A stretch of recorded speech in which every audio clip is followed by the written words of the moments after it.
Guys, welcome to my channel. We are reading Open Book by Jessica Simpson.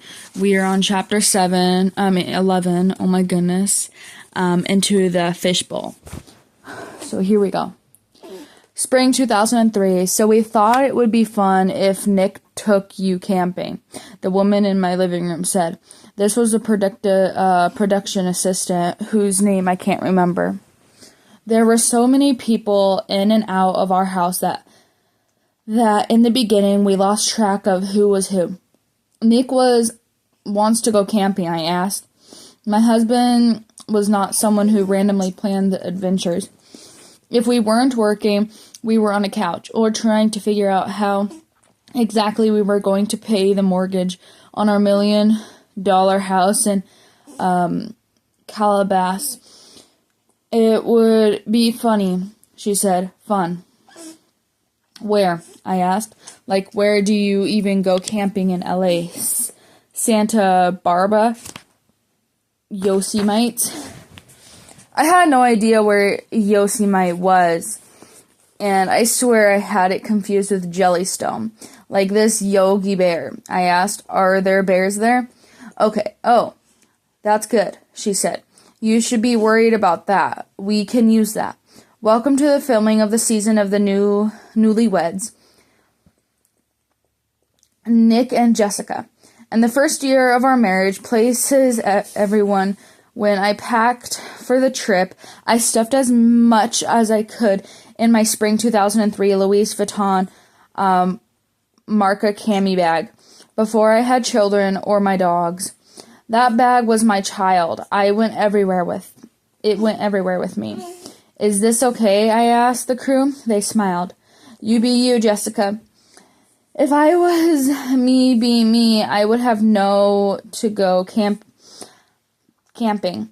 But I guess they had enough footage of us sitting on the couch, so we will go. The plan was for us to drive up to Yosemite National Park, and Nick's brother Drew and his wife Leah, who were good wingmen on the show. They were family and could completely be myself around them. Which is to say that Leah and I could sit in the back of the car and conspirate about cramps. My dad decided Nick and I were a 21st century version of I Love Lucy. So early on, the producers were positioning Drew and Leah as our Fred and Ethel. They were there on behalf of the viewers, rolling their eyes on something I said. At least I had a physical comedy of Lucy. I wiped out twice. Oh my goodness. On the hike through Yosemite. I think that was because I wasn't used to wearing flats. If I were in my 4-inch heels, that would never have happened. We were just a few weeks into filming the show, and in the beginning there was this sense that you always had to be doing something so they could capture it. As Nick did stuff like load the car or cook the burgers, I asked aloud, am I supposed to be helping? Not so much to fulfill my role as a new wife, but to act out my role as a character. It was one giant learning curve, figuring out how to be married and how to create content for a kind of show that had never been done before, something they were calling in reality show. The Ozzy Osbournes had premiered and previous year and had become the highest rate show on MTV.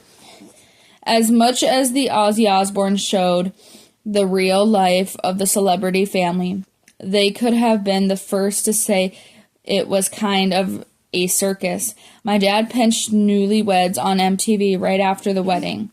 This would be two celebrities who viewers were used to see airbrushed to the perfection, eating cereal and passing gas. Dad's theory was that this would get me and my music on MTV, who never played my videos unless it was on TRL Wild. Also undoing the damage of how I'd been marked by the label. If the girls knew you, they'd like you. He said, Columbia's been pushing them all away with this sexy Barbie stuff. This show would be about your heart. He paused a long time, then added, and Nick. He pitched it to us as a documentary. One that would chronicle our marriage and me working on my third album. If MTV was going to pay me to live my life and be on their channel, it didn't occur to me to say no. Nick was slightly more hesitant, but only slightly. He wanted to start solo career beyond 98 degrees and needed to raise his profile. He knew it was tough to be in the boy band as a married man pushing 30. He also knew that my dad was going to be a producer in the editing room and would have my back. So Nick's one request was that he wanted to be protected. His manager also got a producer credit so the show wouldn't be based against him. Tommy Mata hated the idea. According to my dad, he told me, "You're going to destroy her career."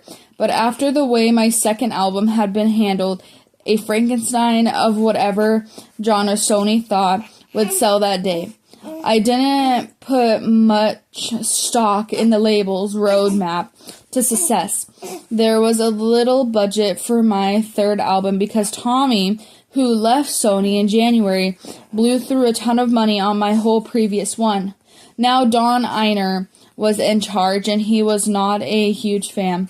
Teresa came back into the picture and told me this was probably the last chance we had with Sony. We made a plan to get back to the natural person that I was, the one that people could relate to. Teresa put me in songwriting camps before writing camps were a thing that even existed in the industry. She and Casey would get a studio with a bunch of empty office rooms and set them up with tables and writers to meet with me. She paired writers who had never worked together, maybe a country writer and a pop writer, and then put me right in the middle. Some of them thought it was odd to have me there. Teresa recently told me that one guy thought she was crazy. Does she even write? He asked. I think she can write, she said. She journals. I wanted to write my own songs, have realized that since the record company folks had no clue how to position me, I could cut out the middleman and do what felt right to me. I met with Billy Mann. Together we wrote a song called With You, which came from my heart. I wrote it about Nick and how he loved me and made me feel beautiful as I was, with nothing but a t-shirt on. On my own, I started writing lyrics in my journal, including a line about Tommy that would be in the song In the Skin. I know that my talent is real, so don't tell me I have to be 102. I don't have nothing to prove. I was tired of trying to look perfect for the church elders and for Columbia, and I brought that to the television show. For 5 months, they filmed us in our natural habitat of Calabas, putting a camera in the TV in the corner of the house to supplement the crew walking around with the cameras. The crew had to get permission from us whenever we were filmed. Upstairs and bedroom and bathrooms were off limits. We could say stop rolling at any time, but in the beginning we tried hard not to. They could get to our house in about 8:30 or 9 o'clock. Just try to push it so they could stay as late as possible. We would have burn marks on our backs from the mics being strapped to us for so many hours. I was used to the feeling of being watched, having grown up as a pastor's daughter, and then as Tommy's project as the label. But now we wanted to embrace reality of ourselves as much as possible, even if they would put us into situations just to get a story for an episode. We shot that entire first season that spring and summer, and MTV had us set for an August premiere. They kept having to take breaks when I traveled to work, which was a lot. Throughout that season, I did minimal makeup and let everyone know that yes, I can burp at the same volume as my singing voice, which is very, very loud. And you try not to pass gas like crazy when you're on a strict protein diet. A girlfriend who was filming with me came completely done up in full makeup and was surprised when I farted in front of Nick. Have you heard him? I said, besides, the only thing worth hiding from your man is receipts. Oh my gosh.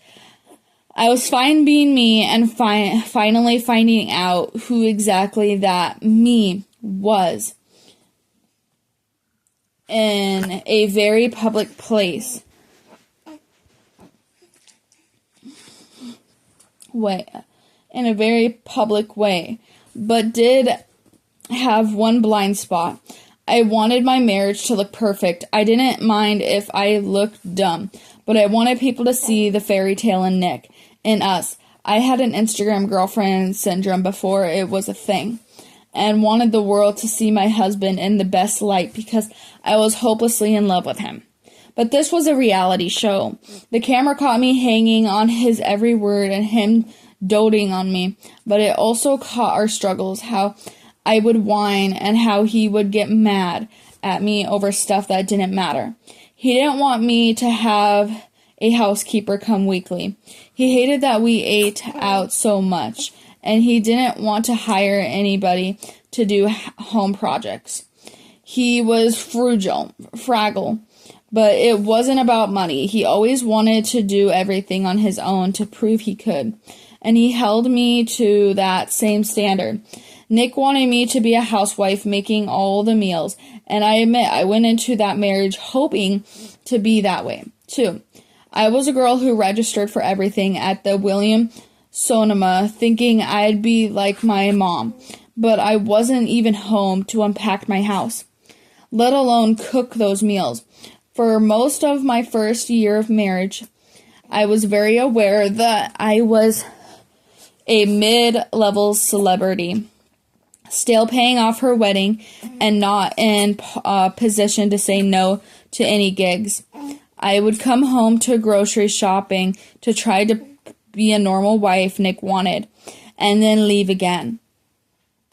When I returned 2 weeks later, the crew would get us in the kitchen with Nick complaining about the bread that got moldy and the salad that went bad because I'd bought them 2 weeks before. But if Nick acknowledged how much I was working, he would see that he wasn't, and he was too much of a hard worker to face that head on. The first real fight of the cameras caught us in about him decorating the house while I was away. It seemed so dumb, but it was about a much larger issue of our marriage. I had been away for something like 2 months, and I didn't so much resent him decorating without me, as I wanted to be able to focus on my career and have a nice home. But I had no time off. I have the home I wanted to give Nick. I needed to bring in professionals to help. Nick didn't want that. I'm sure a lot of women had been caught in that bind of having it all while trying to be all to somebody. Throughout that fight, the closer we got to the real issue, the more frightened I became. I was very aware that the crew was dancing around us, slightly getting all the angles. When I get scared, I freeze. So they had to hustle to create a feel of action. When Nick accused me of being a spoiled brat, I knew how to handle that one. I knew I was spoiled. I was working on that. But then when he said, go away and leave me alone, I slipped. I'm away, I said. I'm always away. He tipped his head back just slightly, and a realization moved across his face like a storm cloud. Oh, boo, freaking who? He spat. You know what? Sob, sob, sob, like I'm not doing the same Shit, you are. Don't say it, Jessica, I thought. Too real, too real. But it was out of my mouth before I could stop it. I said, you're not doing half of what I'm doing, baby. Oh, now we're in this now? He said, reaching for his Miller Lite. You think you're getting it all figured out? Baby, I'm not trying to act like I have it all figured out, I said, aborting the mission. I was too afraid of wounding his ego, so I said I would hire him to do stuff to pay him with sex. Talking about our sex life was a classic way to get the crew distracted from some issue. That was always something they seemed to react to and would use to lighten up the plot. I got up and went to the couch and to sad watch TV while Nick finished his beer outside. When he came to pick me up and carry me to the bed, I distinctly remember wondering if someone had told him to. If that was true, it was just too sad, too real. When the show premiered on August 9th, it was like someone slammed the accelerator on our life and marriage, pushing it to the highest possible speed. It got huge ratings for MTV, and the standout moment that every late-night comic and news magazine talked about was when Nick and I ate our Arkins-approved chicken of the sea for dinner. Watching a game in the living room, is this chicken what I have, or is this fish? I asked. Nick turned his head to stare at me, dumbfounded. I know it's tuna, but it says chicken, I said. By the sea. Is that stupid? The resounding answer across America was yes. My airhead moment, and there was a genuine doozy in each of the first 10 episodes, became known as the Pulling of Jessica.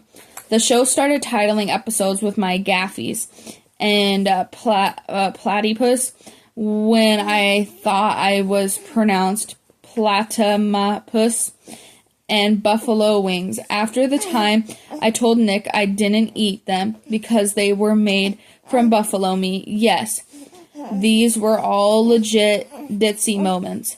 I didn't care if people made fun of me because we were pulling in nearly 3 million viewers a week. My album In the Skin was released the same day as the show premiered and did okay numbers, but sales rose as the show became more and more of a pop culture phenomenon. 2 months later, my second single, With You, was my first #1 on the Billboard Pop chart. I shot a video at our house. It highlighted all my gaffes. With You became a TRL staple for months without me having to beg anybody to call him. Hand it to my dad because he was absolutely right. People who had dismissed me as Britney bot now heard me in a different way. Being the butt of the joke ironically gave my music credibility. I was the girl who burped. But hey, did you hear her singing for herself right after? There was no auto-tune in my kitchen. I turned out I had an amazing voice. My record sales got a huge bump from Newlyweds. So when Nick's solo album came out in November, everyone expected it to do as well as, if not better than mine. Instead, it boomed. In his debut week, he sold a tenth of what he got his first week on the 98 Degrees album. He had 2 singles, and the second of which was even the theme of our show, and neither even charted on the Billboard Hot 100. Still, we were both getting many offers for appearances and endorsements.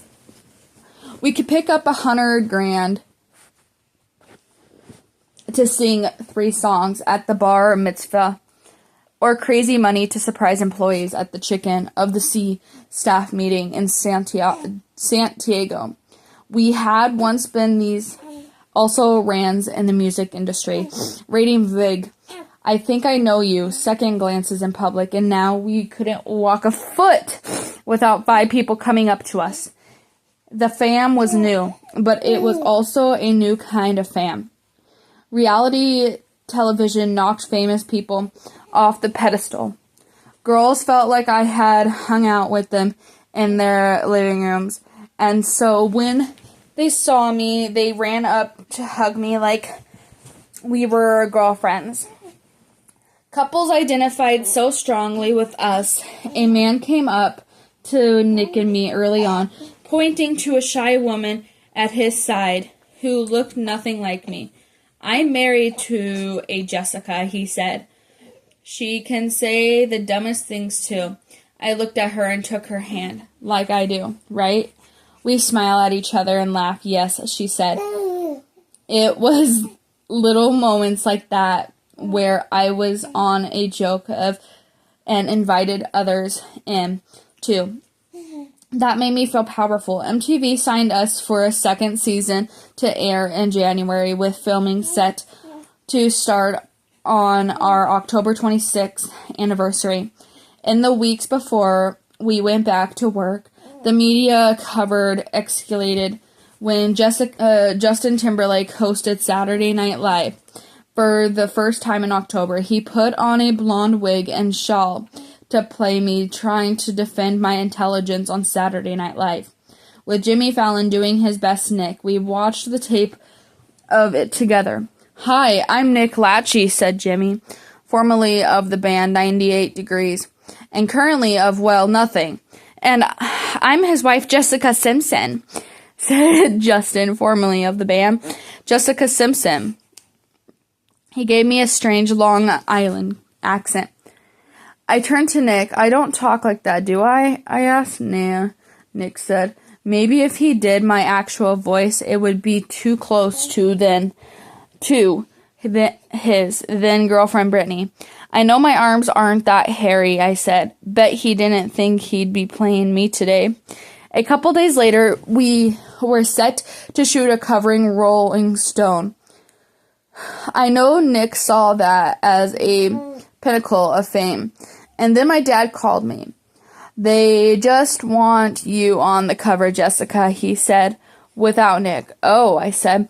I hung up and I remember the story Casey had told me when the Newlyweds deal was president to Sony. Tommy might have hated the idea, but the marketing people loved it because they saw what it did for the Osbournes. Nick was at different label, and one of the Sony guys pointed to the agreement. I just want everybody to know there's going to be a winner and a loser in this situation, he said, and just hope our girl is the winner. The problem was, if Nick lost, so did I. When we started filming season 2 of our first anniversary, we had the whole crew knew the stakes. Whatever we need to do to keep the ATM spitting out money would be fine with us. The conceit was that my dad had booked me a gig that would put me in Atlantic City on our anniversary, so Nick would surprise me afterwards with the weekend trip to New York City. I was supposed to believe that my husband arranged for a rose petals to lead me from the hotel room to the bed, and then the horse and the carriage ride to Tavern of the Green. Oh, and he had also had a top tier of our wedding cake recreated and sent to the restaurant so we could eat it. A tradition that neither of us had ever heard of. Nowadays, we all know how much production goes into reality. But back then, people believed, of course, Nick had nothing to do with any of that. But I wanted people to believe he was everyone's vision of leading man. The problem is, Nick could hit his marks, but he couldn't improve any lines. While eating the cake, I asked him what song we were dancing to a year before on our wedding day. When he hemmed and hawed.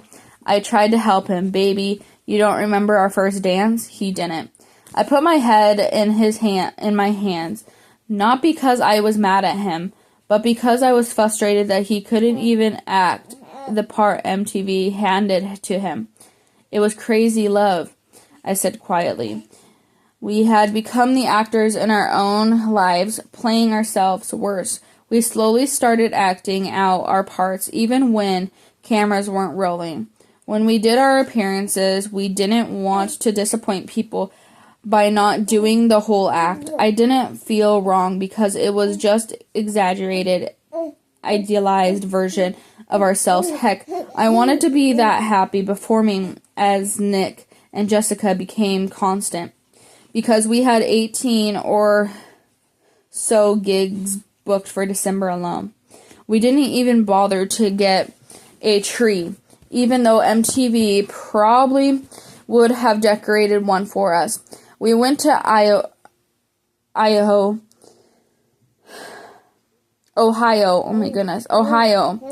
first to see Nick's family, then my Nana and Papa's house in Waco. Of course, we took Newlyweds crew along to film every minute. I couldn't hide my sadness in Waco, partly because the holidays always made me miss Sarah, especially when I was with her brother and parents. But I was also starting to feel detached from my real life.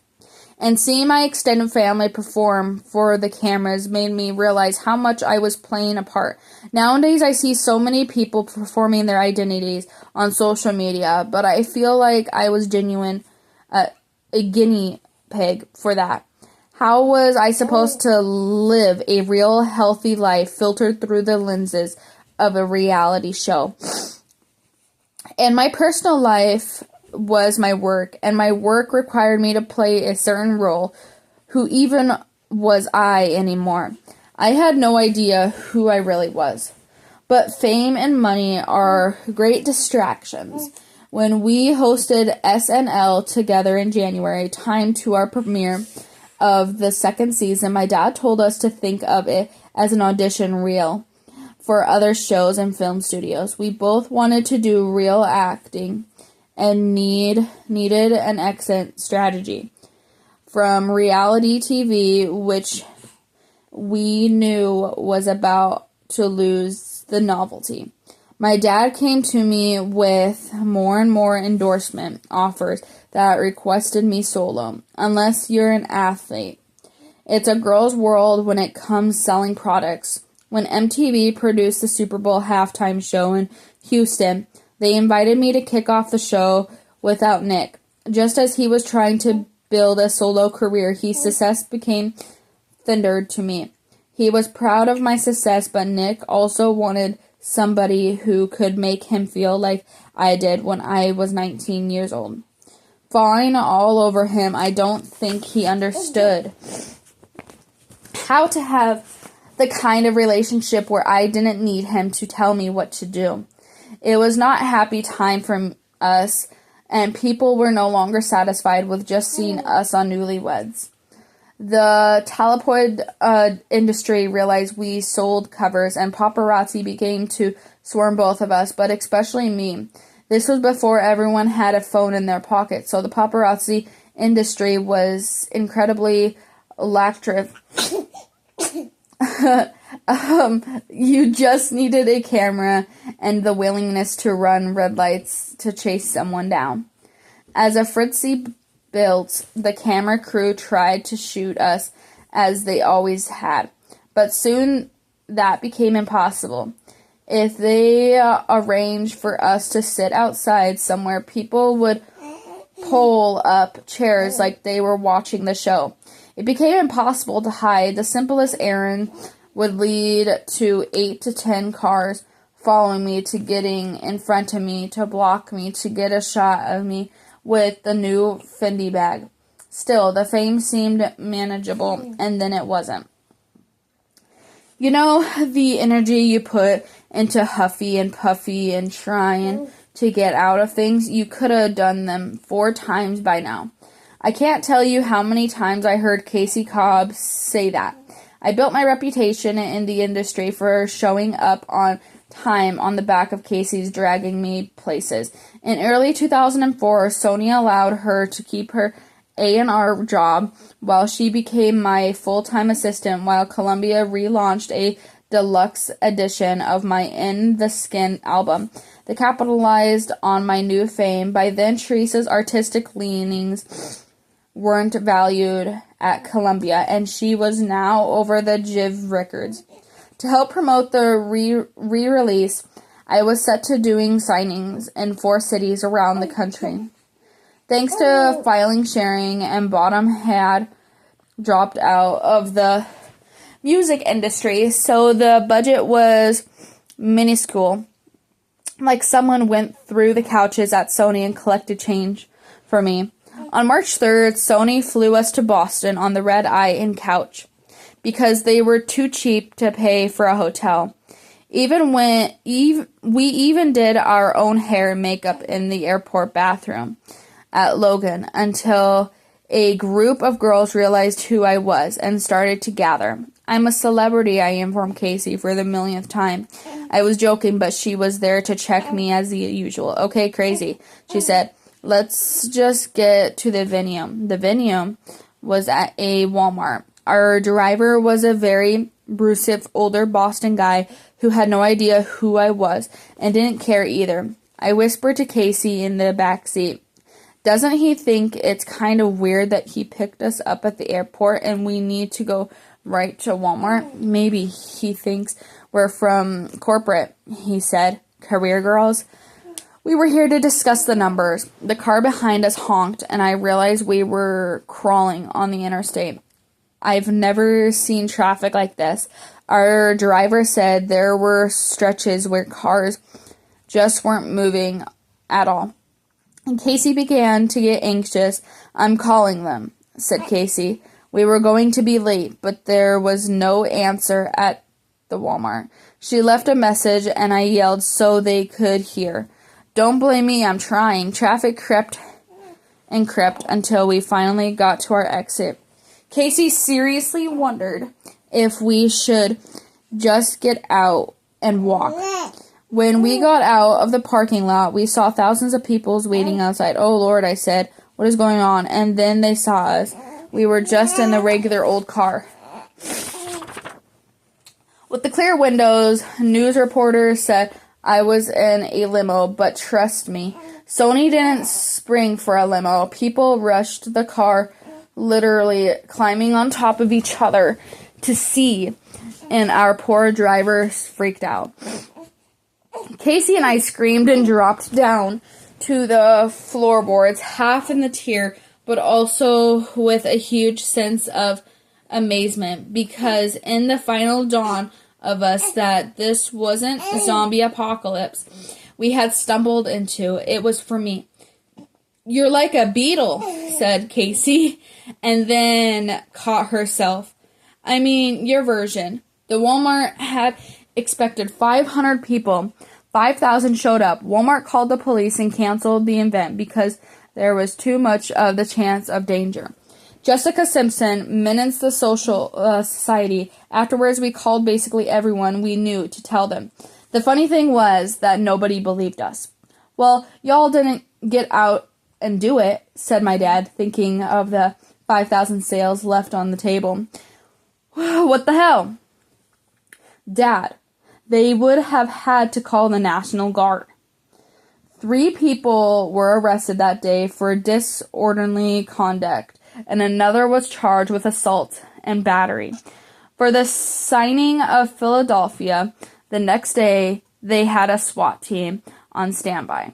Walmart went ahead and just canceled the Dallas signing out of the fear with the hometown girl would draw an even bigger turnout than Boston. I did one more signing at the Tower Records in Los Angeles.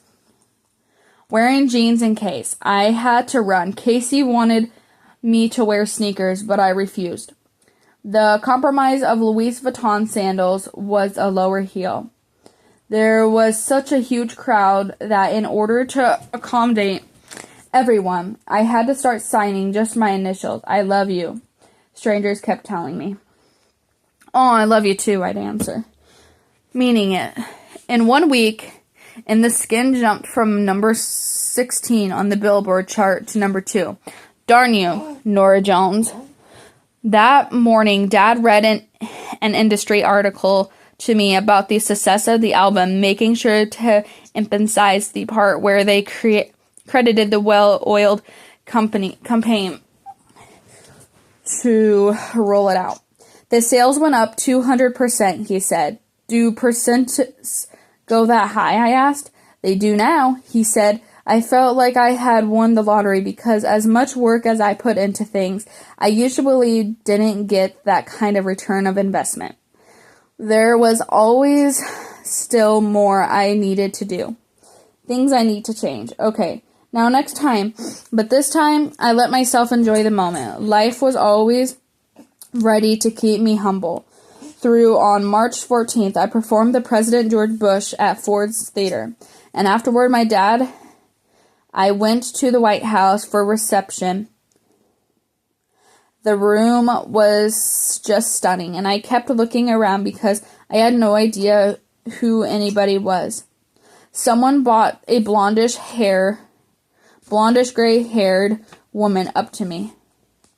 Hi, I'm Gail Norton, she said. Welcome to the White House. I'm Jessica, I said, shaking her hand. I made a stab at small talk. And what do you do? I'm the Secretary of the Interior, she said. Oh my gosh, I said, waving my arm high to take in the room. I love what you've done with the place. Everything is beautiful. My dad pinched my arm and she just walked away. I was trying to be nice to give a compliment, but that's her Jessica Simpson story. Now I know the Secretary of the Interior manages federal land and national parks. Believe me, I beat myself up so much over that I could ace the test on it. At least I made it to the White House again. I couldn't believe my good fortune. I don't think Nick could either. In countless interviews, people asked him in front of me if he was jealous. Her success is my success, he said again and again, so confidently that even I almost believed him. And that is the end of chapter 11, guys. I will see you guys in chapter 12. Thank you for listening.